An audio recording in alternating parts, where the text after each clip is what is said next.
रासायनिक शेतीचे तोटे लक्षात आल्यानंतर सोलापूर जिल्ह्यातील माळशिरस तालुक्यातील मळवलीच्या अरुण जाधव यांनी झिरो बजेट तंत्रानं नैसर्गिक शेती करण्याचा निर्णय घेतला। गेल्या 2 वर्षांपासून ते झिरो बजेट नैसर्गिक पद्धतीनं विविध पिकांची लागवड करत आहेत। गेल्या वर्षी जाधव यांनी मुरमाड 1 एकर क्षेत्रामध्ये शेवग्याची लागवड केली आहे। सध्या शेवग्याच्या शेंगांची विक्री सुरू झाली आहे। यातून त्यांना 1.5 लाख रुपये हातात आलेत। आणखीन 2 ते 2.5 महिने विक्री सुरू राहणार आहे। यामधून किमान 1 लाख रुपयांचं उत्पन्न अपेक्षित आहे। आज आपण अरुण जाधव यांची शेवगा लागवडीची यशोगाथा जाणून घेण्यासाठी सोलापूर जिल्ह्यात जाऊयात।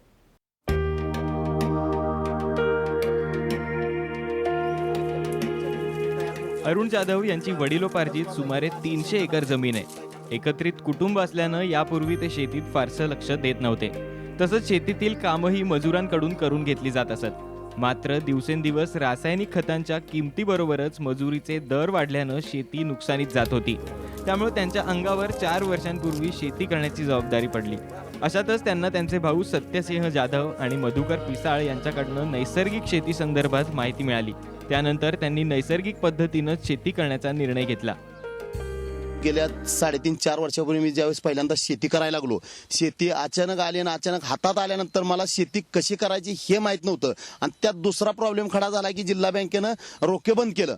एवढी परिस्थिती वाईट झाली। त्यावेळेस माझा लहान भाऊ हा सत्यजित जाधव यांनी मला मार्गदर्शन केलं आणि म्हणले, अरुण आता ही बाकी आम्ही पहिल्यापासून शेती बघतोय, तर आमचं आता भांडवल आहे आणि तुला बिगर भांडवलाचं जर तू करायचं असेल, भांडवल तुला आम्ही देतो आता, परंतु हे तू कष्टानं करून दाखव आणि कष्टानं करून दाखवायसाठी तुला चांगला राजमार्ग ह्यातला दाखवतो झिरो बजेट नैसर्गिक शेतीचा। तर आम्ही पिसाळ बापू यांच्याकडे बारामतीला होळला निघालोय आम्ही आणि हे आमच्या चुलत भाऊ आहेत नानासाहेब जाधव, ह्या दोघांनी मला त्यावेळेस प्रोत्साहन दिलं। परंतु माझं थोडंसं त्यांच्याकडे बघण्याचा दृष्टिकोन निगेटिव्ह होता। हे सकाळी निघाल्यानंतर मी संध्याकाळी तिथं रात्री बॅटरीमध्ये ऊस बघितला। त्याच वेळेस यांच्या मनात आलं हे काही करणारं दिसत नाहीत, ही शेती काही करणार नाहीत। परंतु माझ्या मनानं बापूंनी त्यावेळेस मला मार्गदर्शन करताना सांगितले, बापू म्हणले माझं 13 वर्ष झालं, त्यावेळेस बापूचं 13 वर्ष पूर्ण झालं होतं। बापूंनी सांगितले माझा आता 81 ते 82 टन ॲव्हरेजचा ऊस निघतोय माझा एकरात, फक्त 1300 रुपये खर्च झाला होता। मग हे सगळं बघितल्यावर मी इतकं उत्तेजित झालो की आपण जी मित्रमंडळी, भाऊ तर मला देतोच म्हणला होता, लहान भाऊ मला भांडवल देतोच म्हणला होता, परंतु आता त्याला तर आपण कशाला त्रास द्यायचा, म्हणून मी कुणाला पैसे मागितले नाही। पैसे आज मागितलेत मध्ये भाव असला तरी त्याचं आज नाही उद्या आपल्याला द्यायचेच आहेत। त्यामुळं मी झिरो बजेटकडे आकर्षित झालो। सुभाष पाळेकरांच्या सल्ल्यानुसार शेती करत असलेल्या इतर शेतकऱ्यांच्या शेतीला भेटी देऊन पाळेकरांचं तंत्र समजून घेतलं। त्यानंतर त्यांनी मुरबाड इथल्या 1 एकर क्षेत्रामध्ये नोव्हेंबर 2014 मध्ये 5 बाय 5 अंतरावर शेवगा बियाण्यांची टोकण पद्धतीने लागवड केली।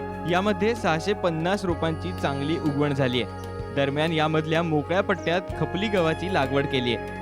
शेवगा पिकासाठी त्यांनी आतापर्यंत कोणत्याही रासायनिक खतांचा आणि औषधांचा वापर केला नाही।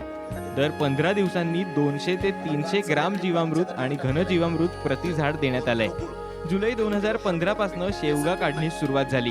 आतापर्यंत पुणे येथे सरासरी 50 ते 55 रुपये किलो दरानं विक्री करण्यात आली आहे। 1.5 ते 2 टन शेवगा शेंगांच्या विक्रीतून आतापर्यंत 1.25 लाख रुपयांचं उत्पन्न हाती आलंय। आणखी किमान 1 लाख रुपयांचं उत्पन्न हाती येईल अशी अपेक्षा जाधव यांनी केली आहे। 14 नोव्हेंबरमध्ये मी शेवग्याची लागवड केली। शेवग्याची लागवड करताना बापू पिसाळांनी मार्गदर्शन केलं। मी बापूंना विचारलं किती बाय कितीवर करू द्यात, तर त्यांनी 5 फुटाची मला सरी सोडायला लावली आणि एकाडी 10 फूट होत आहे।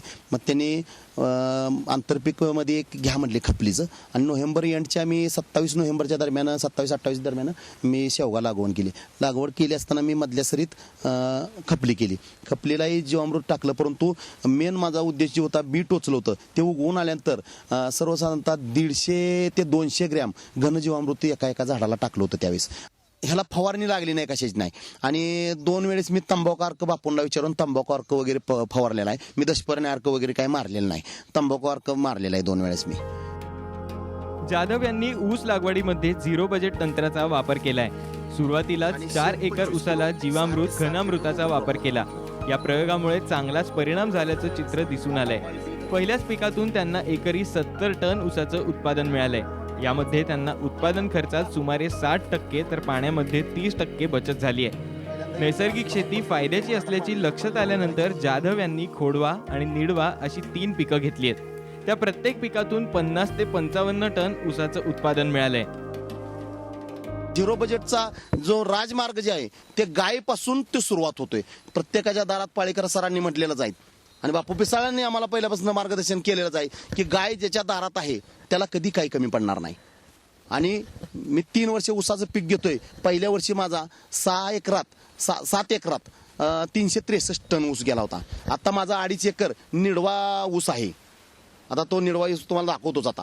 आणि निडवा ऊसामध्ये मला सर्वसाधारणतः 110च्या 2.5 एकरामध्ये 110 ते 105 ॲव्हरेज पडेल. म्हणजे ऊस जाईल संपूर्ण. म्हणजे सर्वसाधारण 3842च्या आसपास मला टनेज बसतंय. आणि खर्च जर बघितला, लाईट बिल जर सोडलं तर फक्त 1230 ते 40 रुपयेपर्यंत माझा खर्च आलेला आहे. बाकी त्याच्या व्यतिरिक्त काही खर्च केला नाही. आणि लाईट बिल जर धरलं तर ते 1500 रुपये धरून चला. अचानक मला म्हणलं शेती करायचं आहे म्हणलं की आम्ही 2011 मध्ये सरांचं ह्याला होतं, सोलापूरला होतं. त्यानंतर बापूंचं हे झाल्यामुळं आम्ही बापूंचा ऊस बघायला गेलो, पिसाळ बापूंचा.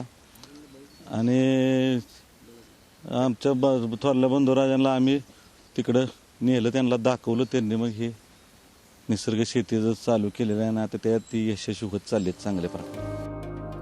शेवगा पिकाचा यशस्वी प्रयोग झाल्यानंतर झपाट्यालगत अरुण जाधव यांनी गुळ निर्मितीसाठी को 3000 या जातीच्या ऊसाची 2 एकर क्षेत्रावर लागण केली आहे. सध्या हा ऊस देखील 100% नैसर्गिक झिरो बजेट पद्धतीनं जोपासलाय. सध्या दुष्काळजन्य परिस्थिती असल्यामुळे शेतीच्या पाण्याची टंचाई निर्माण झाली आहे. अशा परिस्थितीमध्ये जाधव यांनी ठिबकद्वारा पाणी देऊन कमी पाण्यात ऊस, शेवगा ही पिकं जोपासली आहेत. माझे तिन्ही भाऊ शेती करत होते अगोदर.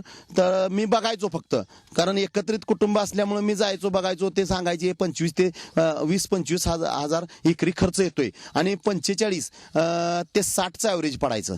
आणि त्याला पाणी मात्र कमीत कमी 20 ते 22 पाणी द्यायला लागायचे. कॅनलचं पाणी असेल, हे जर विहिरीचं असेल ते 20 ते 22 अशी पाणी पडायचे.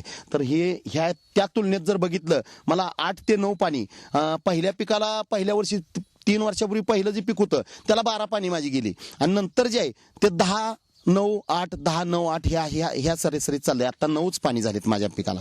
सरकारला एक माझं आव्हान आहे की सरकारने देखील ह्याच्यावरती झिरो बजेट बद्दल थोडंसं बोललं पाहिजे, हे केलं पाहिजे, सहकार्य केलं पाहिजे, की लोकांना उत्स्फूर्तित केलं पाहिजे. झिरो बजेटमुळे आज तुम्ही कलेक्टरच्या ताब्यात पाणी आहे. पाण्याची परिस्थिती काय आहे, माझे फक्त निडव्या पिकाला 8 ते 9 पाण्यामध्ये माझं एवढं ॲव्हरेज निघालंय. आणि सर्वसाधारण शेतकऱ्यांना 25 ते 23 पाणी द्यावे लागतात. तर आज मला निम्म पाणी बचत होतंय म्हणल्यानंतर आपण किती ऊस जोपासू शकतो हे सुद्धा कळतंय. आज 2 वर्ष झाले जिल्ह्याची परिस्थिती वाईट आहे आणि कारखाने एवढे उभा राहिलेत की त्या कारखान्याला ऊस आत्ता सध्या नाही, अशी परिस्थिती झालेली आहे. तर जिल्ह्यात डाळिंबी पीक आहे, द्राक्षी पीक आहे. हे सगळं जर चांगल्या पद्धतीने टिकवायचं झालं तर झिरो बजेट शिवाय पर्याय नाही. माझं कळकळीचे सगळ्यांना सांगणं आहे की ह्या पद्धतीकडे तुम्ही वळा. आणि निश्चित ह्याच्यापासून देशाचा फायदा आहे, स्वतःचा तर आहेच पण देशाचाही फायदा आहे. आणि निश्चित आपण सरकार जे म्हणतंय पाण्याचं, आता कलेक्टरच्या ताब्यात पाणी गेलंय, सरकारचंही बरोबर आहे. सरकारला पाणी ऊसापेक्षा माणसं जगवणं महत्वाचं आहे. मग ऊसाला पाणी कुठून देणार, पण झिरो बजेटमध्ये आल्यावर माणूसही जगणार आणि ऊस जगल्याशिवाय राहणार नाही. मी एवढं सरकारलाही चॅलेंज देतो. ह्यासाठी सरकारनं देखील ह्याच्यात मदत करणं गरजेचं आहे. म्हणजे सगळ्यांना जनजागृती करणं गरजेचं आहे. नैसर्गिक शेतीमुळे त्यांनी शेवगा लावला. मला म्हणले बापू दररोजचं मला उत्पादन येईल असं पीक सांगा. तर सगळ्यात सोपं पीक म्हणलं शेवगा आहे, शेवग्यामध्ये लावा म्हणलं. शेवगा लावला त्यांनी 1 वर्षापूर्वी, साधारण 13 महिन्याचा शेवगा आहे. आता आपण हा बघतोय तो. तरी पाळेकर सरांचे आणि मध्ये एप्रिल महिन्यात पाळेकर सरांना मी इथं घेऊन आलतो. त्यावेळेला त्यांची खपली होती मध्ये आंतरपीक. द्विदल कडधान्याची काय लागवड जरा कमी होती, पण त्यांनी एकदम चांगलं केलं. पाळेकर सर पण म्हणले बापू तुम्ही काम चांगलं करताय, पण अशा अजून कितीतरी शेतकरी तयार झाले पाहिजे. मला जे कारखान्याच्या मार्फत मला जेवढं करता येईल तेवढं सोलापूर जिल्हाच काय मी सगळ्या जिल्ह्यात फिरतोय जाऊन.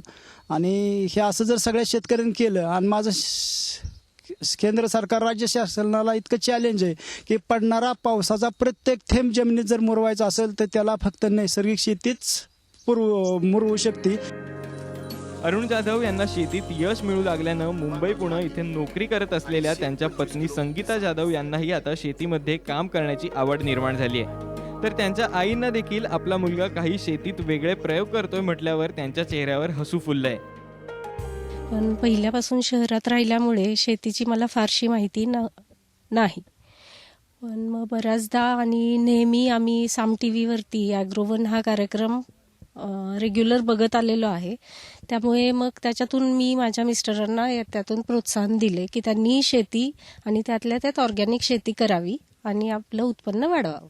हे केल्यापासून आमचं उत्पन्न वाढलं, त्यामुळे आम्हालाही शेतीमध्ये चांगला इंटरेस्ट आलेला आहे. आणि मी नक्कीच सगळ्यांना सांगेन की त्यांनी अशी झिरो बजेट शेती करावी. सगळे एकत्र कुटुंब आहे आणि मुलं ही आता सगळी शेती वगैरे व्यवस्थित सगळी करायला लागलेली आहेत झिरो बजेटमध्ये.